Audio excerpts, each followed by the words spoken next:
माझा जन्म कुठे झाला, कोणत्या जातीमध्ये झाला, कोणत्या धर्मामध्ये झाला, माझे आई वडील कसे हवे होते, या गोष्टी माझ्या हातामध्ये नव्हत्या. त्यामुळे याबद्दल तक्रार न करता निसर्गाने ज्या क्षमता मला दिलेल्या आहेत त्या क्षमतांचा सकारात्मक वापर करून मी माझं जीवन सुखी करू शकतो. दादांनो, हे शब्द आहेत कैवल्य साम्राज्य चक्रवर्ती संत श्रेष्ठ श्री ज्ञानेश्वर महाराजांचे.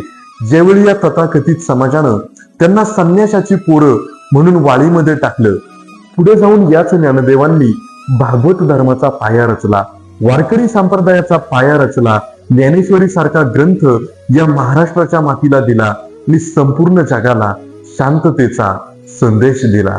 आज त्याच ज्ञानदेवांचा संजीवन समाधी सोहळा आळंदी येथे पार पडतोय.